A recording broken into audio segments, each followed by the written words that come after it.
Salut à tous les amis, j'espère que vous allez bien. Bienvenue dans cette nouvelle vidéo. Deux fêtes du Paris Saint-Germain hier contre l'Atlético de Madrid à domicile au Parc des Princes. Défaite 2 buts à 1 grâce à un but en toute fin de match, quasiment à la seconde près de Angel Correa.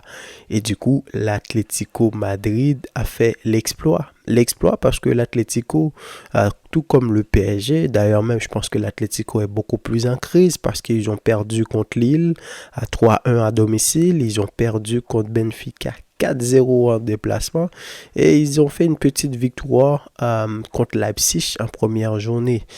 Et donc, Paris était dans l'obligation quand même. Moi, je voyais Paris gagner ce match-là.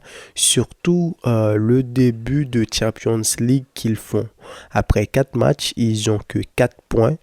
Et la chose qui m'inquiète beaucoup plus pour eux, c'est que dans les 4 matchs, ils ont joué 3 matchs à domicile. Victoire contre Girona, match nul contre PSV Eindhoven. Et hier, ils ont perdu chez eux. Attention au Paris Saint-Germain, attention parce que ce nouveau format-là, je sens que il nous réserve plein de surprises. Là, on est à 4 journées. Il y a des équipes comme Monaco, comme Brest qui sont dans le top 8. Qui l'aurait cru en début de championnat? Pas moi en tout cas, je vous le dis cash. Mais il faut faire attention. Il y a des équipes comme le Real, le Bayern, Arsenal, Juventus, etc. qui sont quand même en bas. Ils vont potentiellement monter beaucoup plus au fur et à mesure ça va avancer. Et les 4 matchs restants que cale Paris Saint-Germain, il y a quand même le Bayern. D'ailleurs, c'est leur prochain match. Ils vont jouer à l'Allianz Arena. Ensuite, il y a Manchester City, même s'ils reçoivent Manchester City. Après, je crois qu'ils ont Salzbourg à l'extérieur et Stuttgart qui, dépendamment, comme je vous le dis, dépendamment de la tendance actuelle, ça peut être compliqué pour le Paris Saint-Germain. Alors, c'est quoi le problème avec cette équipe-là? Depuis que Luis Enrique est arrivé, moi, contrairement à ce que je vois, ce que j'entends de beaucoup de gens, je trouve qu'il fait un très bon travail. Pourquoi? Parce que faut se rappeler que ils ont recruté Luis Enrique dans une optique de d'amener une nouvelle ère à cette équipe-là, une nouvelle équipe avec un coach qui a de l'expérience, ramener des nouveaux joueurs. Ils ont fait partir Messi, Neymar, Mbappé, Vitinha. J'ai failli dire Vitinha, comment il s'appelle? Il était au match. J'ai oublié son nom. Verratti, c'est ça, ils ont fait partir Verratti, etc. Donc, c'est tous des nouveaux joueurs. Vitinha, João Neves, Dembélé qui est venu depuis la saison dernière, Barcola également, Kolo Muani, Gonzalo Ramos et plein d'autres joueurs. J'ai vu un certain Pacho qui est en défense avec Marquinhos. Donc, c'est une toute nouvelle équipe. Et la première chose, c'est que on voit quand Paris joue, c'est l'équipe de Luis Enrique, une équipe qui a la possession, une équipe qui est capable de dominer, mais le principal problème des équipes de Luis Enrique, ça a été le cas avec l'Espagne, et là maintenant avec le Paris Saint-Germain, c'est qu'il n'y a pas d'attaquant. Il n'y a pas d'attaquant.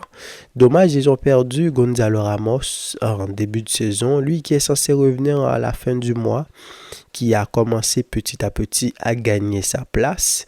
Kolo Muani, c'est plus l'attaquant qu'il a été. Où est-ce qu'il était, Kolo Muani, quand il jouait en Allemagne? Ça fait plus de 2 ans qu'il a régressé et c'est à se poser des questions. Est-ce que c'est parce que Luis Enrique ne le fait pas confiance? Il y a cet aspect-là également.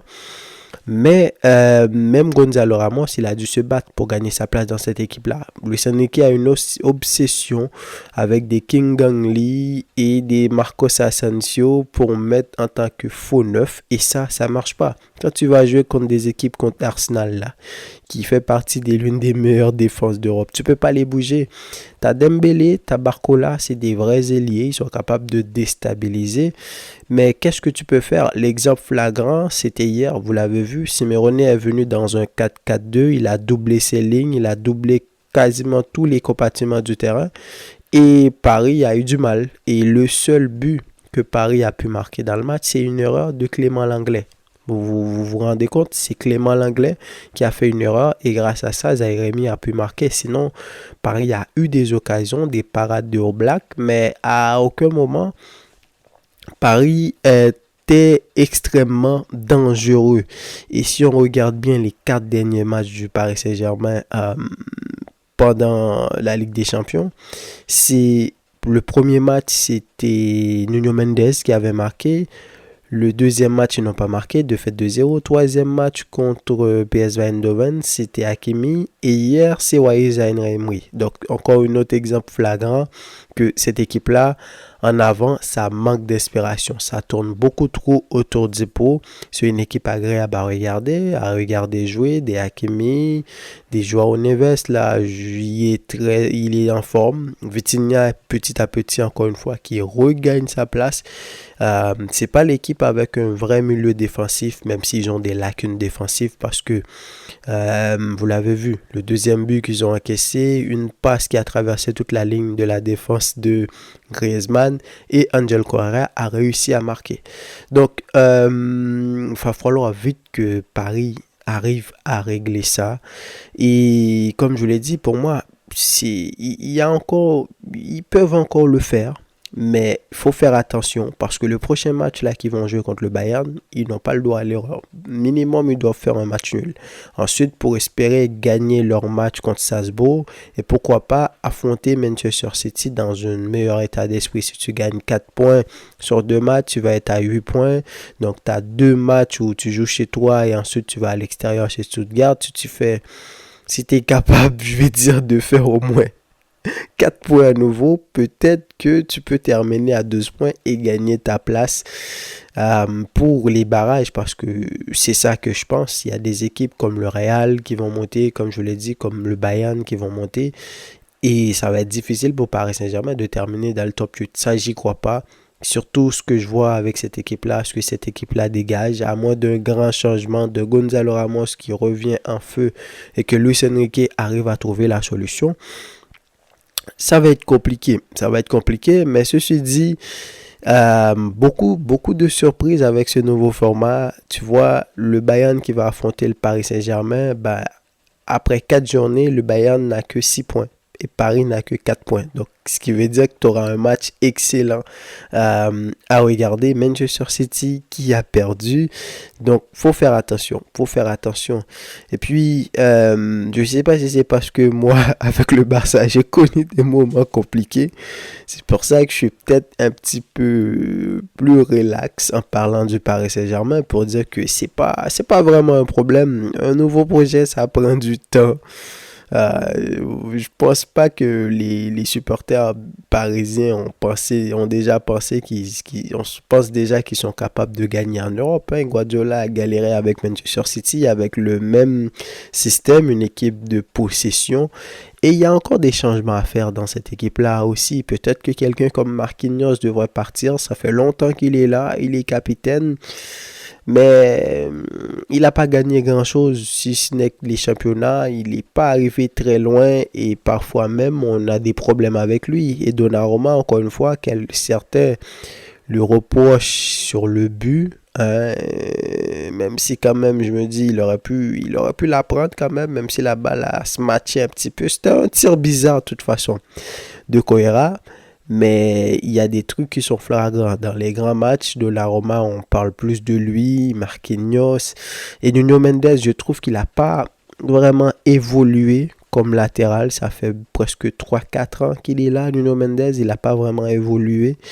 Quand je regarde Hakimi sur le côté qui prend ses responsabilités maintenant, c'est vraiment un élément indispensable et extrêmement important dans cette équipe-là.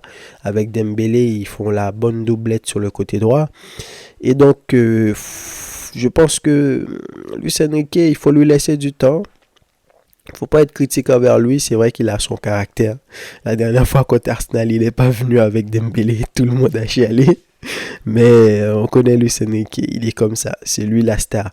Mais déjà après 2 saisons, une équipe comme ça qu'on lui a donné, il ne faut pas lui tomber dessus. Et déjà la majorité des joueurs qui sont là, je suis sûr que c'est pas Luis Enrique qui est allé les chercher. Et d'ailleurs même le gars là qui a marqué le triplé contre City, là, Gyökeres, on dirait qu'on fait déjà pression sur Luis Enrique pour aller le chercher. Et faut laisser la décision au coach. C'est lui qui doit aller chercher des profils, mais faut que Luis Enrique arrête de s'entêter avec ses faux numéro 9, King Ganglim, Asensio. T'as pas un Daniel Olmo présentement qui est excellent en tant que 10 faux numéro 9. Même s'il a un numéro 9 devant lui, il joue en tant que 10, mais il a un profil beaucoup plus direct que Marcos, pour qu'un Asensio. Et dans cette zone-là, il faut être un excellent joueur. Le joueur qui l'a fait le mieux, c'était Messi. Donc, il faut trouver un attaquant ou du moins arriver à trouver une solution pour que ton équipe arrive à marquer un petit peu partout, comme City l'a fait à un moment donné. Mais c'est une belle équipe. C'est une belle équipe, faut pas dramatiser non plus, il reste encore 4 matchs. Nasser l'a dit, il paraît qu'il est allé parler avec les gars, les rassurer, c'est la bonne chose à faire. Mais quand même, ce nouveau format-là, ça fait peur et surtout, Paris qui n'a pas pu prendre un maximum de points à domicile, ça peut leur coûter cher pour la suite.